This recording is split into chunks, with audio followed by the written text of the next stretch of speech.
नमस्कार, city centre show में आपका स्वागत है। मुंबई से मैं हूं पूजा भारद्वाज और शो की हम शुरुआत कर रहे हैं क्लाइमेट चेंज से जुड़ी उस खबर के साथ जो सिर्फ मुंबई नहीं बल्कि ऐसे कई शहरों के लिए चिंता का विषय बनी हुई है। क्लाइमेट चेंज की टीस अब आप भी महसूस करने लगे हैं, क्योंकि दिन में भीषण गर्मी से तो आप परेशान हैं ही, लेकिन रातें भी हमारी अब गर्म हो रही हैं। मुंबई की खासतौर से यहाँ पर बात करेंगे, जहाँ पर तेजी से ये बदलाव दिख रहा है, जहाँ पर रातें गर्म हो रही हैं। 65 गर्म रातें मुंबई में महसूस की हैं, जहाँ पर 25 डिग्री से ऊपर का तापमान दिखा है।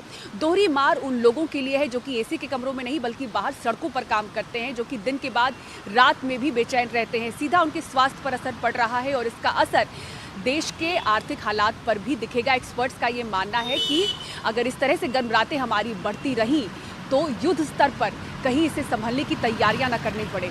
मुंबई से ये रिपोर्ट आपको दिखाते हैं।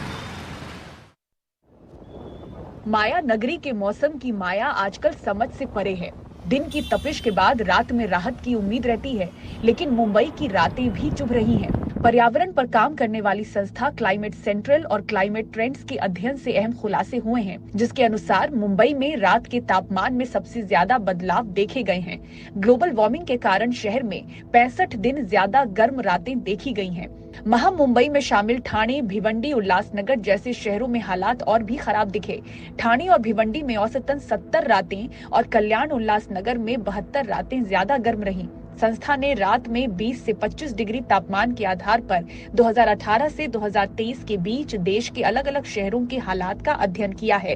इस अध्ययन में लगभग 300 शहरों को शामिल किया गया, जिसमें पाया गया कि जलवायु प्रभावों के कारण औसतन गर्म रातों की संख्या में लगभग 32% की बढ़ोतरी हुई है। मौसम में बदलाव से पश्चिम बंगाल और असम सबसे ज्यादा प्रभावित क्षेत्र हैं, जहां जलपाईगुड़ी, गुवाहाटी, सिलचर, डिब्रूगढ़ और सिलीगुड़ी जैसे शहरों में हर साल औसतन 80 से 86 अतिरिक्त दिन 25 डिग्री सेल्सियस सीमा से ऊपर रहे हैं। केरल, कर्नाटक, महाराष्ट्र, तमिलनाडु, पंजाब, जम्मू कश्मीर और आंध्र प्रदेश के शहरों में जलवायु परिवर्तन के कारण लगभग 50 से 80 दिन अधिक तापमान बढ़ा है, जिसमें मुंबई जैसे प्रमुख शहर भी शामिल हैं। रिपोर्ट के अनुसार रात का तापमान बढ़ने से लोगों की नींद पर असर पड़ रहा है, जिससे स्वास्थ्य और मानसिक हालात बिगड़ते हैं। वर्ल्ड रिसोर्सेज इंस्टीट्यूट के इंडिया प्रोग्राम मैनेजर प्रणब गरिमला याद दिलाते हैं कि संयुक्त राष्ट्र की संस्था अंतर्राष्ट्रीय श्रम संगठन ILO की हालिया स्टडी में आगाह किया गया है कि ग्लोबल वार्मिंग की वजह से भारत में 2030 तक काम के घंटों में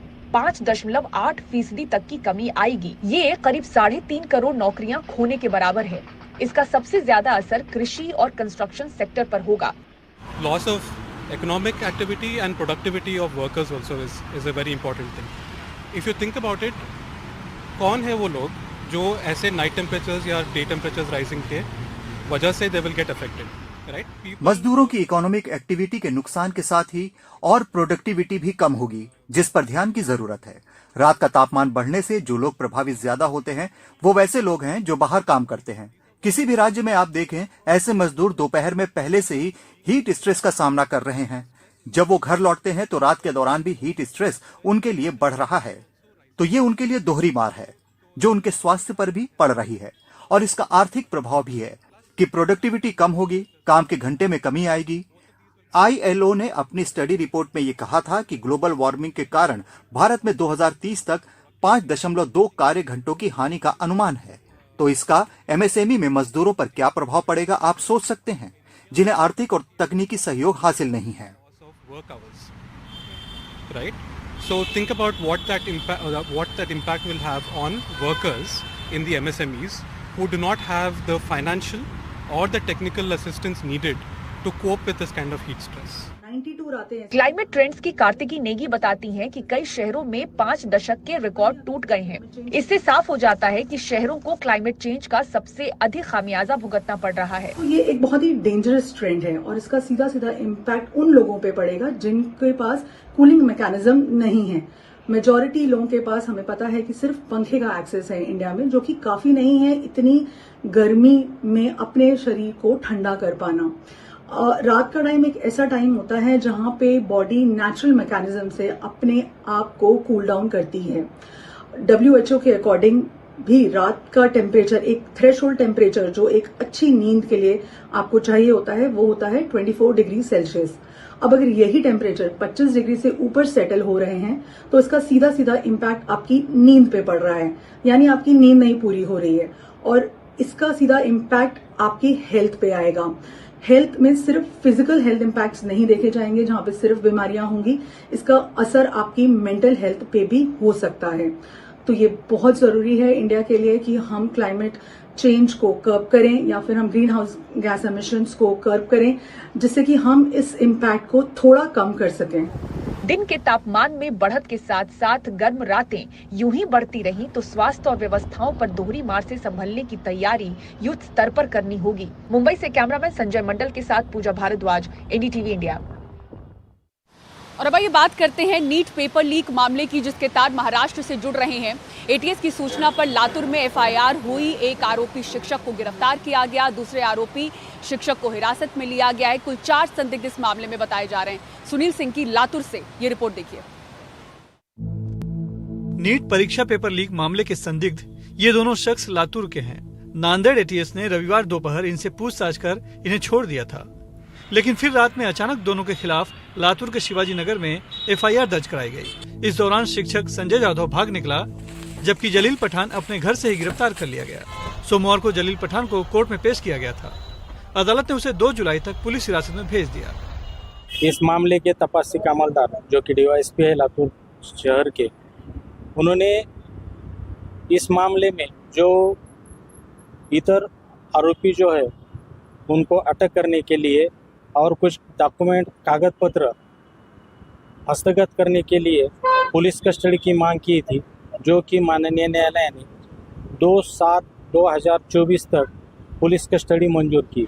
शिवाजी नगर पुलिस थाने में दर्ज एफआईआर के मुताबिक शिक्षक संजय जाधव और जलील पठान के मोबाइल फोन गैलरी में नीट परीक्षा से जुड़े छात्रों के प्रवेश फॉर्म और व्हाट्सएप चैट में दोनों के बीच पैसे के लेन देन का जिक्र है। एफआईआर के मुताबिक मामले में कुल 4 आरोपी हैं। संजय जाधव और जलील पठान जिला परिषद के शिक्षक हैं और प्राइवेट कोचिंग क्लास में भी पढ़ाते हैं, जबकि तीसरा आरोपी इरन्ना कोनगलवार धारासू जिले में इंडस्ट्रियल ट्रेनिंग इंस्टीट्यूट से जुड़ा है और चौथा शख्स गंगाधर है जो दिल्ली में रहने वाला है। जानकारी के मुताबिक दोनों आरोपी शिक्षक छात्रों को पास कराने का सौदा कर उनकी डिटेल इरन्ना को भेजते, फिर इरन्ना उसे गंगाधर तक पहुंचाता। पता चला है जनवरी 2023 से 26 जून 2024 के बीच इनकी लातूर में कई मीटिंग हुई थी। इस बीच एनडीटीवी ने जब गंगाधर से फोन पर बात की तो उसने बताया कि वो संजय जाधव, जलील पठान और इरन्ना तीनों में से किसी को नहीं जानता और उनसे कभी मिला भी नहीं। मैं अपना प्राइवेट फैक्ट्री में काम करता हूँ ना। नीट के बारे में मुझे कुछ पता है इस बारे में, ठीक है ना सर? और पहले नीट क्या होता है ये बताओ मुझे। नीट एग्जाम जो मेडिकल का एग्जाम होता है, हाँ, उसे नीट बोलते हैं। पता है नहीं सर, मुझे इसके बारे में बिल्कुल पता नहीं। मैं तो ITI कर रखा है, मेरे नीट के बारे में कुछ पता नहीं मुझे। ये तो अपना एक बार लातूर में 2 लोग पकड़े गए हैं। हाँ सर, मैं अभी मेरी ऐसे बात हुई, मैं ना पठानिया को जानता हूँ, ना संजय जाधव को जानता हूँ, ना किसको जानता हूँ मैं। ये इरन्ना कौन है, जानते हैं इरन्ना को? ना सर, मैं नहीं जानता सर। अच्छा, मैं जहाँ संपर्क ही नहीं सर मेरा उधर कुछ। तो आप करते क्या है? अरे मैं सर्विस करता हूँ मैं सर। किसमें? कंपनी में सर्विस करता हूँ, गुड़गांव में। हाँ। अच्छा। हाँ ठीक है सर, मैं अभी हरिद्वार जा रहा हूँ सर, गाड़ी चला रहा हूँ। तो आपसे मुलाकात नहीं होगी? अब आज हो जाएगी मुलाकात? नहीं हो पाएगी? नहीं सर, नहीं, आज कल नहीं होगी। मैं आज सुबह मंसूरी जा रहा हूँ और इधर जा रहा हूँ, बच्चे घूमने जा रहा हूँ। अच्छा, कम मुलाकात हो पाएगी? आप कहाँ रहते हो? मैं दिल्ली रहता हूँ सर। दिल्ली रहते हैं ना जी। तो परसों कभी मुलाकात कर लेना। ठीक है, ओके, ठीक है। इस बीच पुलिस ने फरार आरोपी शिक्षक संजय जाधव को भी हिरासत में ले लिया है। लातूर से सुनील कांबले, दिल्ली से मुकेश सिंह सेंगर और मुंबई से कैमरामैन प्रवीण रोहित सा सुनील सिंह, एनडीटीवी इंडिया के लिए। दिल्ली का संगम विहार अरसे से पानी संकट से जूझ रहा है, लेकिन इस बार की पानी किल्लत ने लोगों को पलायन के कगार पर लाकर खड़ा कर दिया है। अतुल रंजन की ग्राउंड रिपोर्ट आपको दिखाते हैं।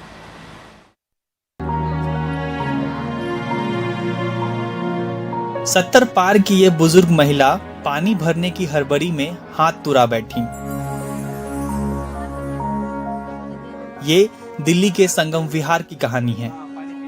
लोग बताते हैं कि यहाँ महीने में, जी हाँ, महीने में बस आधा घंटा पानी आता है। वहाँ नंबर के लिए टंकी लगे, जैसे ही पानी आया सब नंबर लगाए भाग भाग के। वो टंकी लेके मैं आ रही थी, पत्थर आ गया, पैर के नीचे गिर गई। हम पूरी रात इस आधे घंटे पानी के लिए जगते हैं। दिन में पानी देता 15 दिन में, कभी 20 दिन में, कभी महीने में। वो भी आधा घंटा देगा, 1 मिनट भी इधर से इधर नहीं हो सकती है। जीतू ने वो भी इतना पानी खोलता है, एक जगह का खुलवाने की बजाय 10-10 जगह गलियों में खुलवा रखा। यहाँ जिन लोगों के अपने मकान हैं, उनकी तो मजबूरी है, लेकिन जो किराए पर रह रहे हैं वो इलाका छोड़कर चले जाते हैं। हमारा जो किराएदार था वो आया था, पानी बहुत ज़्यादा समस्या थी, इसलिए वो खाली कर गया बेचारे का। हमने बोला था उससे आधा पानी का पैसा दे देंगे, किराया कम दे दे लेकिन पानी का पैसा हम आधा देंगे, तो उसको ज़्यादा पानी का पैसा देना पड़ा। वो खाली करके गुड़गांव साइड चला गया। अभी 1 महीना नहीं हुआ उसके, हमारा मकान खाली पड़ा हुआ है। पहले भी आया था किराएदार, पानी की वजह से भाग गया। आज 13 साल से यही हालत है, कभी पानी आते कभी पानी नहीं आते हैं। और दूसरी बात, पानी कम से कम 20 दिन बाद पानी आते हैं, 15 दिन से नीचे तो कभी आते ही नहीं है, 20 दिन ही हो जाता है मतलब मान लो। पानी के इस संकट में चांदी निजी ठेकेदारों की है। लोगों का आरोप है कि ये लोग ब्लैक में पानी बेच रहे हैं। आज ये हाल है यहाँ पर, आपको महीने में 1 बार पानी नहीं मिलेगा। आप दिन में फ़ोन करिए 2 बारी, भैया 300 रुपये लेना रात को, मुझे भरवा दो, मुझे भरवा दो, मुझे। आज सारा का सारा काला धन इकट्ठा होकर आम आदमी पार्टी, यहाँ के विधायक सब ले जा रहे हैं सब कुछ। यहाँ पे लोग इतने ज़्यादा परेशान हैं, एक एक बूंद के लिए पानी यहाँ पे नहीं है लोगों के लिए। लोग प्यासे मर रहे हैं गर्मियों में। ब्लैक में पानी मांगने के लिए जाओ तो जैसे मान लो 1 टैंकर तो नहीं है जो 1 टैंकर को बोलेंगे हाथ जोड़ के लेके आएंगे। कई टैंकर से मैंने पूछा हूँ तो 3000 के नीचे वो कभी मानता ही नहीं है, कहता 3,000 दो तब हम तुम्हारे गली में पानी लेके आएंगे। पानी के इस संकट में लोगों ने पानी बचाने के तरह तरह के उपाय निकाल रखे हैं। रेन वाटर हार्वेस्टिंग की समझदारी कुछ ने दिखाई है। घरों के भीतर अंडरग्राउंड टंकियां हैं जहां बाहर का सारा पानी जमा होता है। यहां तक कि एसी से निकलने वाला पानी भी। ये एसी जब चलती है ना तो बाल्टी भरते हैं हम इससे कि बच्चा हमारा लैटरिन करे, पेशाब करे तो ये पानी डाल सकते हैं, कपड़े धोए।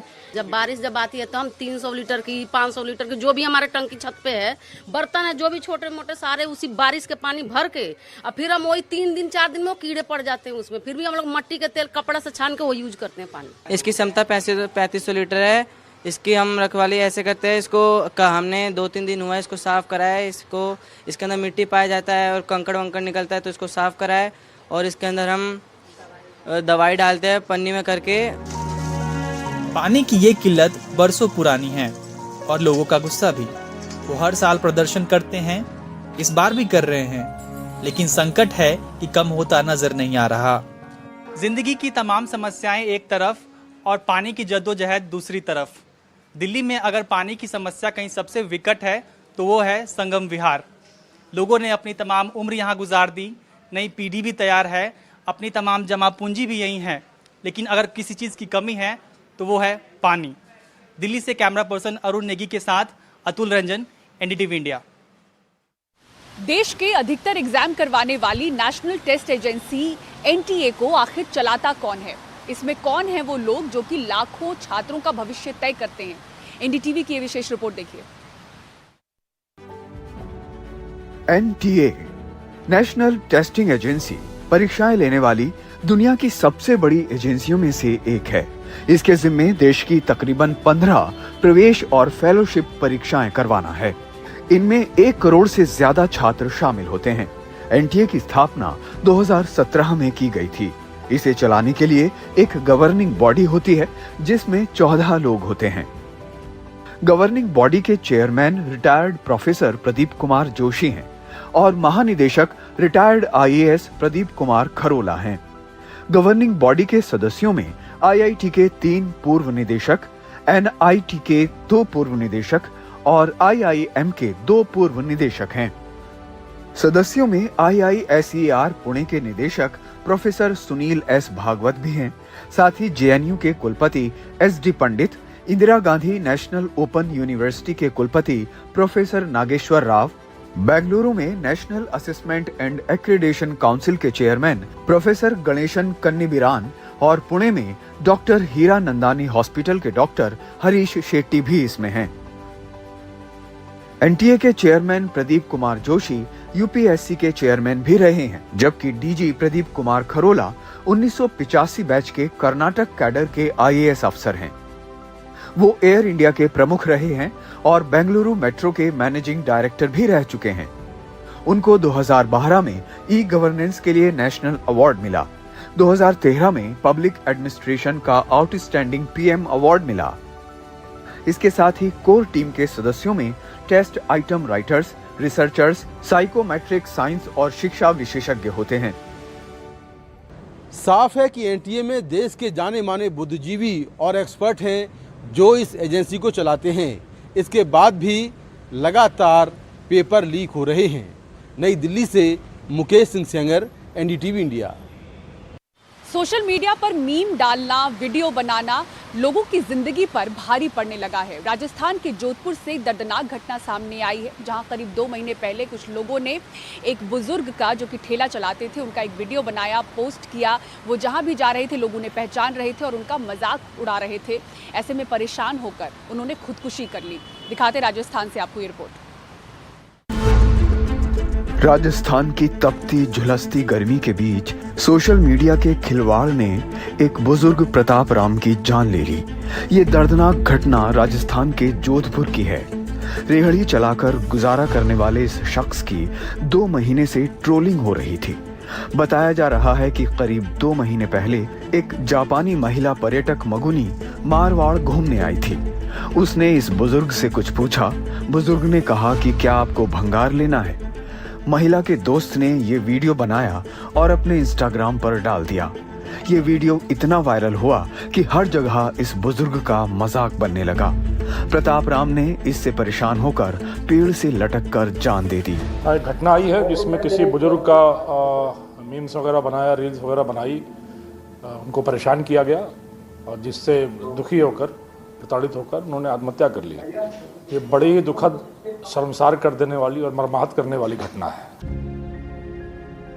बताया जा रहा है कि रविवार को भी कुछ लोग वीडियो को लेकर प्रताप राम को चिढ़ा रहे थे। इसके बाद प्रताप राम ने लोहावट क्षेत्र में फलौदी स्टेट हाईवे के पास ठेला छोड़ पेड़ पर चढ़कर लोगों की मौजूदगी में फंदा लगाकर जान दे दी। बुजुर्ग बाड़मेर का रहने वाला था।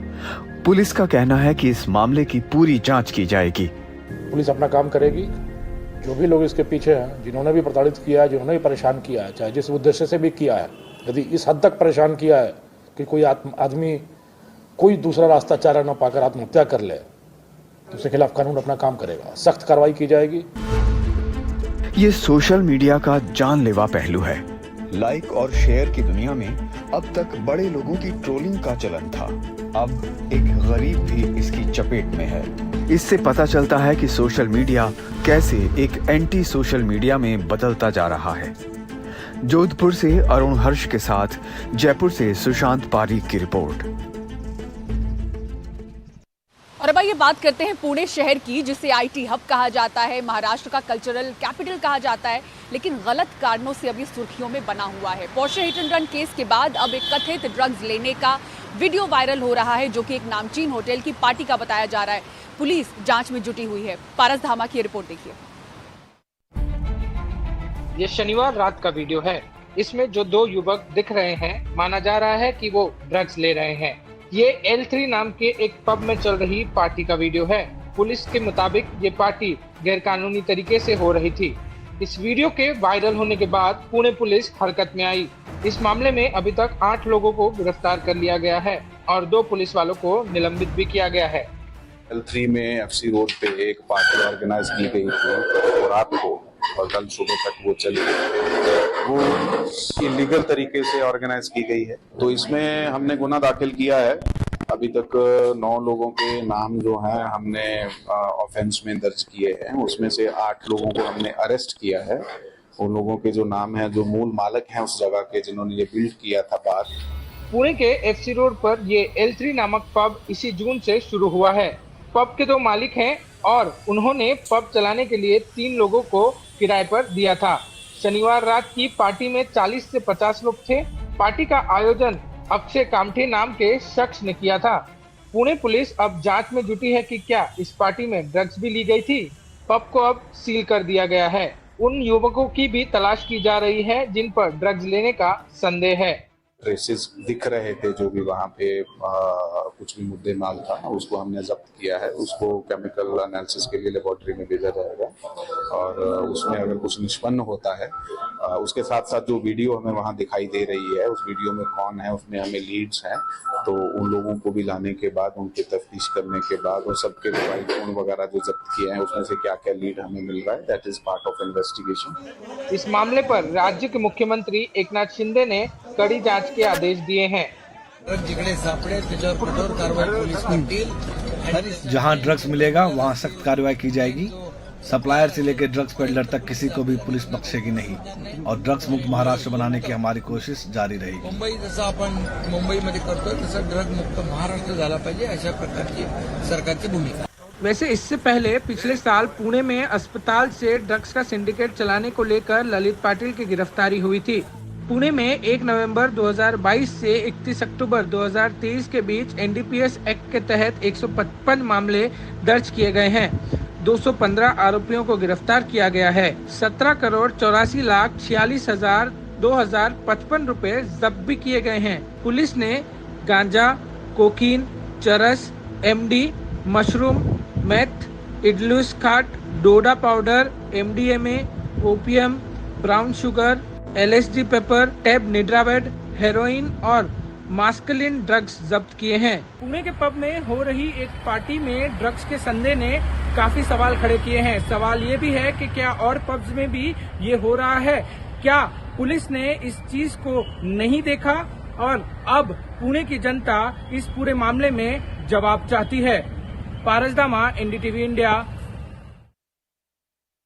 और पंजाब की एक प्यारी सी बच्ची ने कश्मीर की खूबसूरती की इस कदर तारीफ की कि लोग उसके कायल हो गए। दिखाएंगे आपको इसका वायरल वीडियो एक ब्रेक के बाद। आप देखते रहिए सिटी सेंटर। बहुत ज्यादा पापा, अब कश्मीर नहीं है, जन्नत है, जन्नत।